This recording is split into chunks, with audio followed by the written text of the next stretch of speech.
It was the year before the Black Monday crash. Wall Street darling Larry Fink suffered a $100 million trading loss.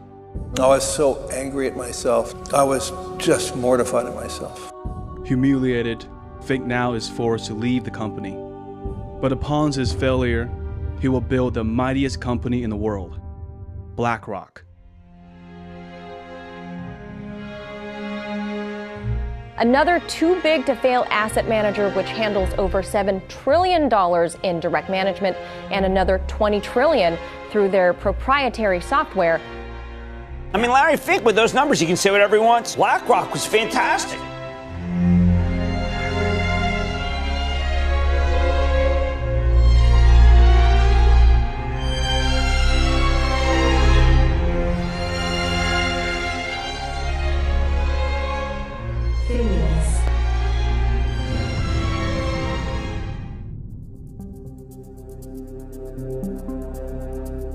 California is on the rise to become the most populated state in America. Like the rest of the country, the 60s was a turbulent time for California, a decade of a drastic political change. It was such an exciting, heady time to find out that under the official reality, there was this seething turmoil of young people learning new music, new thoughts, new ideas, new literature, new poetry, new ways of being. Larry Fink is one of those young people. He enrolls in UCLA to pursue a political science degree, hoping one day to make an impact as a politician.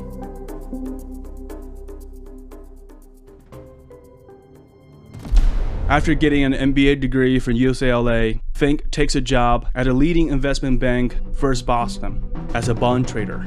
It was a perfect time to get into the bond business. In the early 70s, bonds only began to be actively traded. Larry Fink excels at this job. He rapidly rises through the ranks, becoming the youngest manager at his department. I started First Boston in 1976. I was the first Freddie Mac bond trader, and so the mortgage market was just at its infancy. And then in 1982, we had the ability to put a PC on our trading desk. Before that, you had no ability to put a computer on a trading desk. And it was very clear to me that if we could have computing power on the trading desk, we were going to have the ability to dissect cash flows of mortgages. And we were the most profitable component of First Boston in 83 and 84 and 85. By 1983, the American economy had rebounded from a decade-long recession. The highest order of business before the nation is to restore our economic prosperity. After taking over the presidency, Reagan worked to boost the economy. He starts cutting taxes and deregulating Wall Street, creating a perfect environment for financial innovations. One of such is the mortgage-backed securities. Simply put, they bundle millions of mortgages and turn them into securities that can be traded by any investor. Larry Fink was one of the architects behind this financial innovation, which 20 years later morphed into an economic bomb. But in the meantime, Larry sells these newly minted securities to large investors like pension funds and endowments, generating tens of millions of fees for First Boston.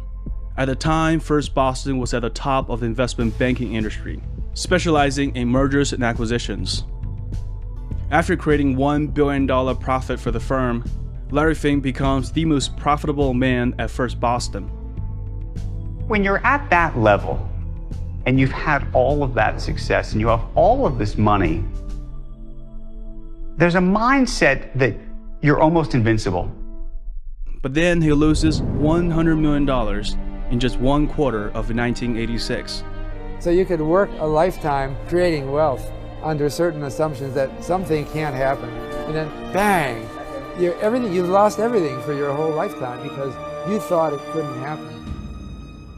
That is a year before the infamous Black Monday crash, and the market was still in a euphoric state because everyone was making money. Unless you're hedged for events like Black Monday, whatever alpha you think you're going to get, you're not going to get it. When you started having those types of successes, the firm gave you more capital. We were taking bigger and bigger risks without the attended risk technology to navigate that risk. And in the second quarter of 1986, we lost $100 million. On Wall Street, one big loser can erase all your winners. The same is true for reputation. Although he wasn't fired, but he was sidelined. All of a sudden, people don't want to be seen with him anymore. He becomes the untouchable. The message is clear. It is time to quit. The trouble is, with tarnished reputation, no investment bank will want to hire him. At age 36, Larry Fink is unemployed. I said to myself 30 days after we lost money in that quarter, even though we made 130 the first quarter and lost 100 of it in the second quarter, I said I'm leaving. But it took me a year and a half because I never ever thought I was going to leave, but it took me a year and a half to try to determine what I wanted to do next. Always a competitive man, Fink refuses to surrender and is determined to regain his past glory by any means necessary. This time, he will start his own business. And to do that, he will need investors. But with his reputation, it is nearly impossible to raise money until he meets the legendary Steve Schwarzman.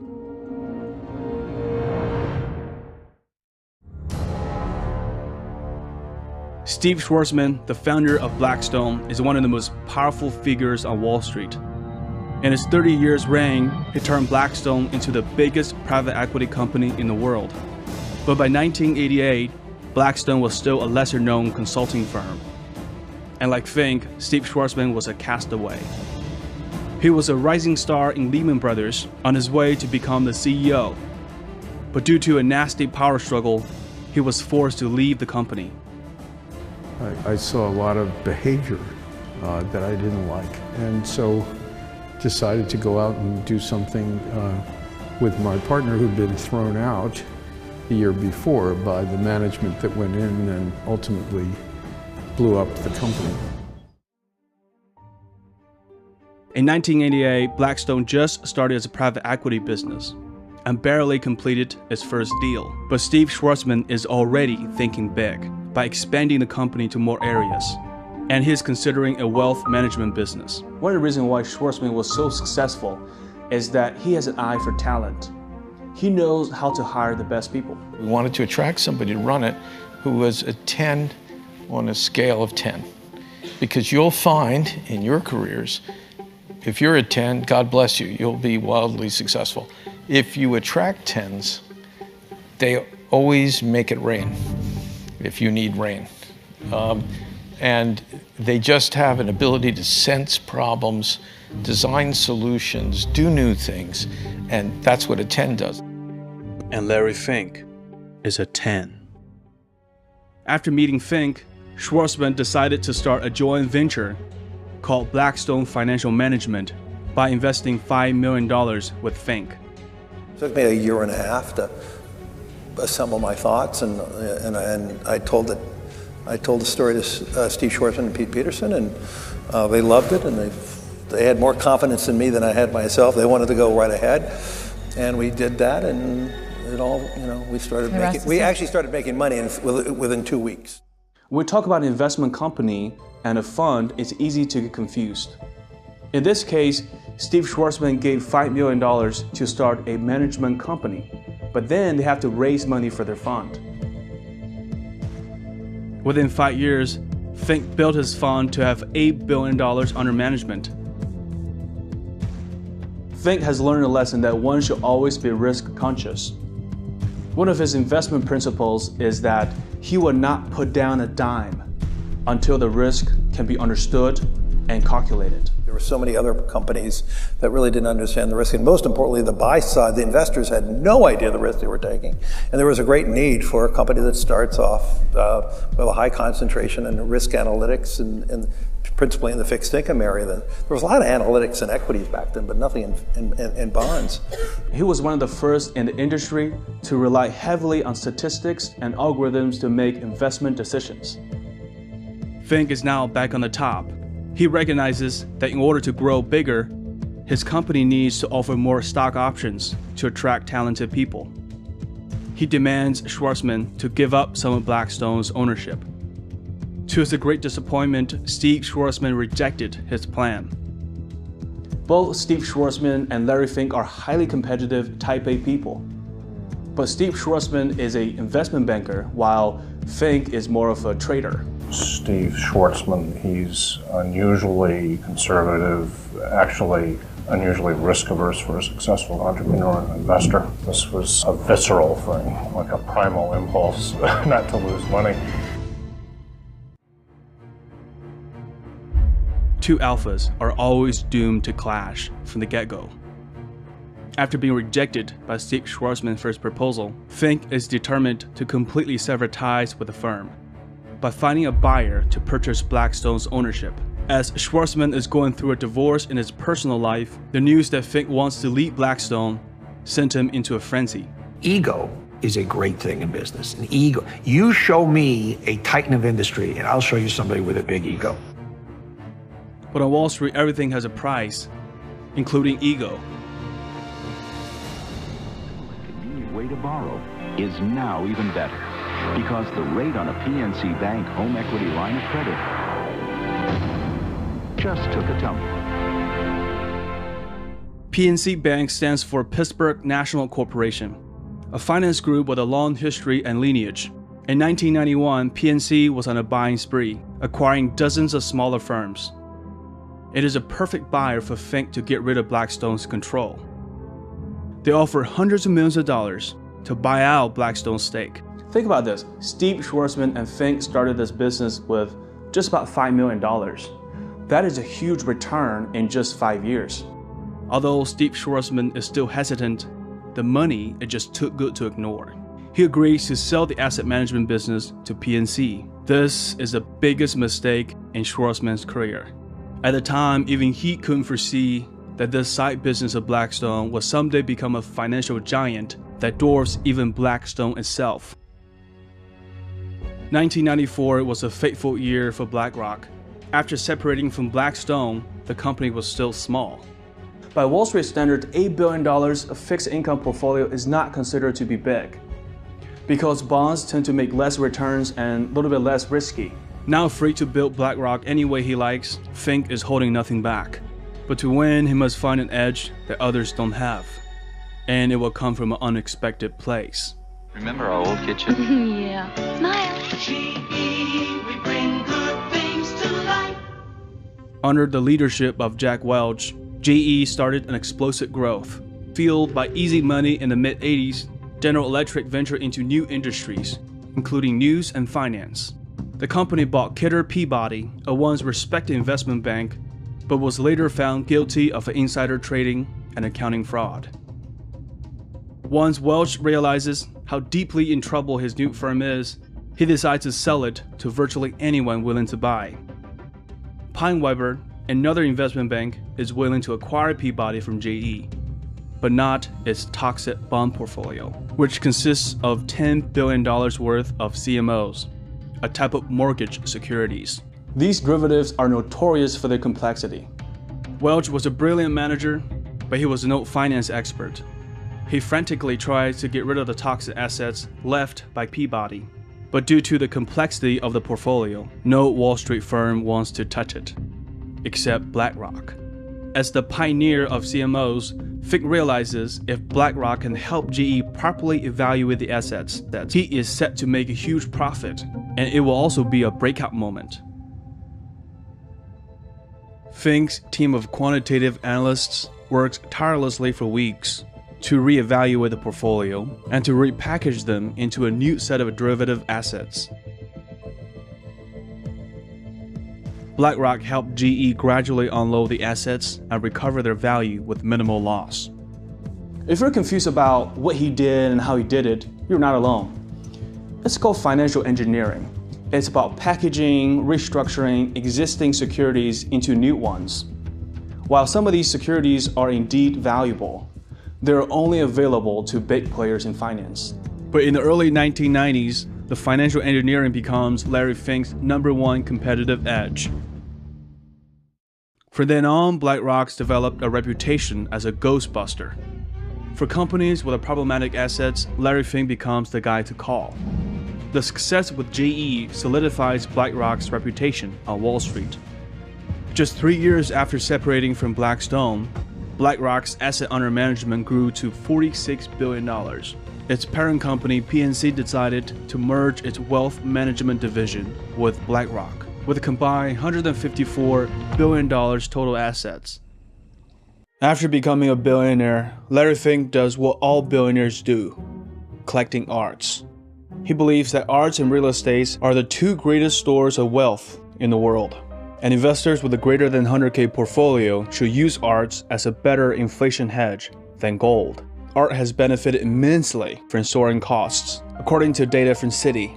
In fact, they reported that contemporary art prices appreciated by 23.2% versus 3.8% for the S&P 500 during periods of 3% inflation or higher, like right now.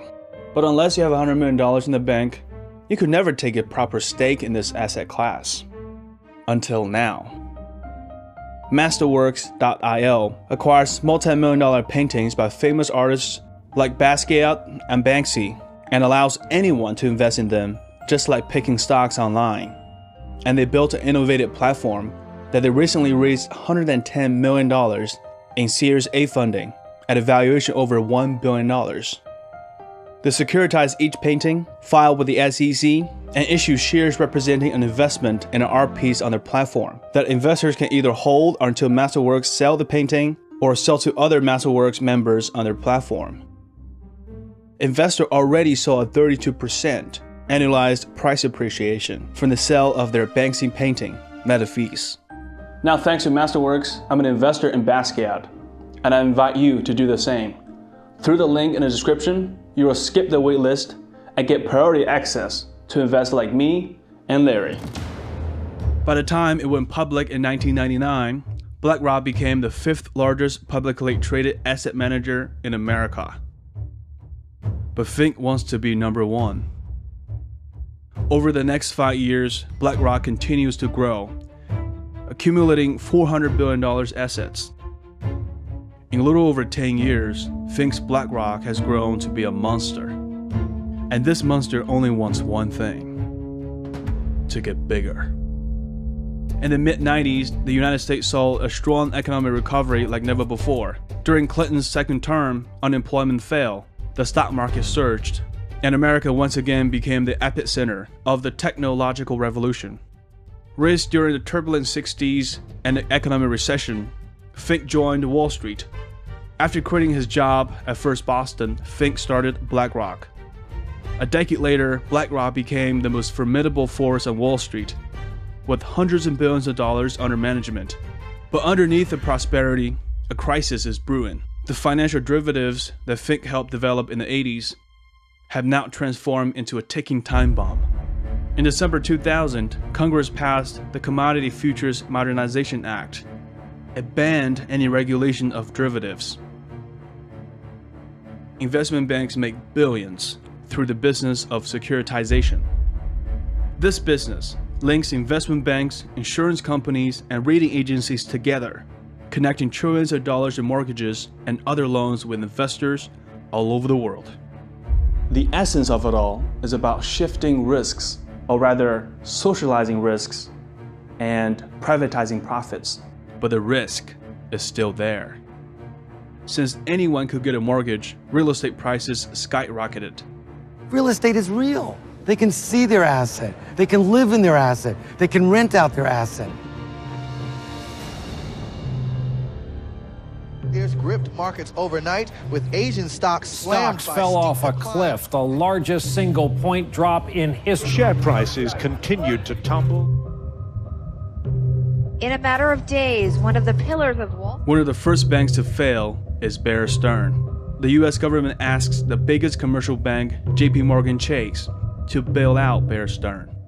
We bought Bear Stearns, and it wasn't bailed out by the government. The government did a little bit of financing. We only did it because we were asked to by Hank Paulson, and we thought if it went down, that could be a huge crisis for the globe.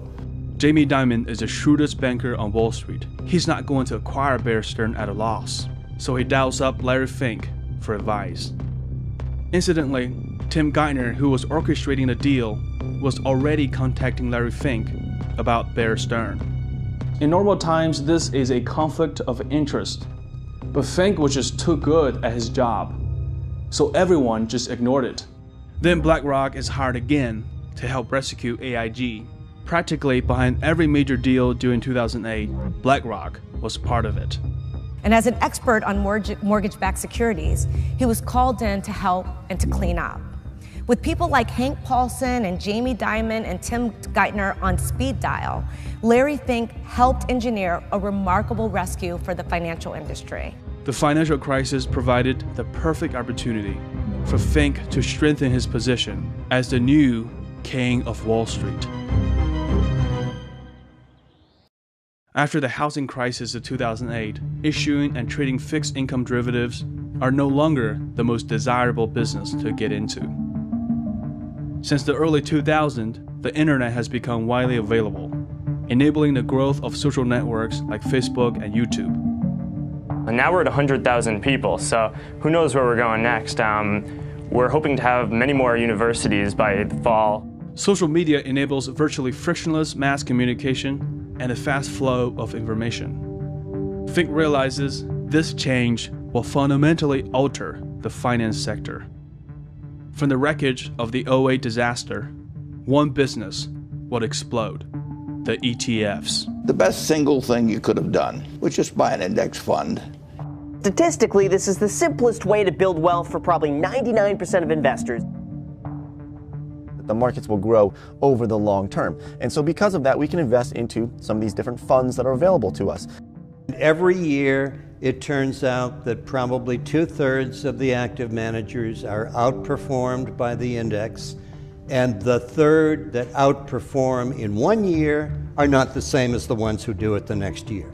In his classic book, Running Walk Down Wall Street, Burton Malkiel proposes that a market is essentially random and therefore unbeatable.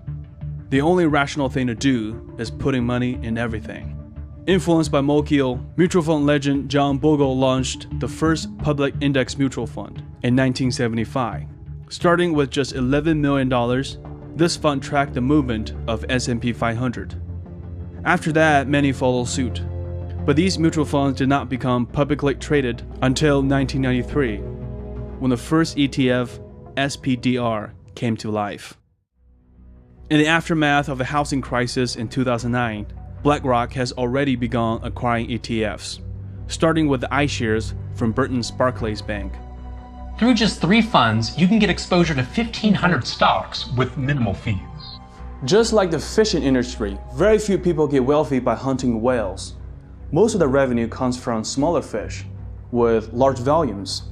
I guess to Fink, he realized that the future of investing is about tapping into the pockets of smaller investors. Volume over profits. BlackRock soon controls nearly half of the ETFs in America. In 2014 alone, BlackRock raised $103 billion. Shortly, the firm becomes the major shareholder in almost every public company out there. They have $50 billion in Lockheed Martin and Northrop Grumman each. And it's been the most successful. It's not a bank, it's just an investment company. And it's been the most successful in the world. So it's huge, it's massive. Larry Fink now has more potential power to influence the US economy than anyone else. He is the JP Morgan of the 21st century. And we're the largest pension manager in Japan. In Mexico, where we are now becoming, we just did an acquisition, we're going to be the largest asset manager in Mexico. We have one technology pipe worldwide that connects everything we do at the firm. Used to remain passive, Fink now has become more involved in every company's board. So over the last 5 years, we built up our corporate stewardship team, and I actually believe there was less accountability at boards than there should have been in global companies. And so we've now been asking companies, please describe your long-term plan. You tell us what long-term is, but most importantly, please just tell us that you reviewed your long-term strategy with your board. It means he starts exercising his immense power provided by all the ETFs he controls.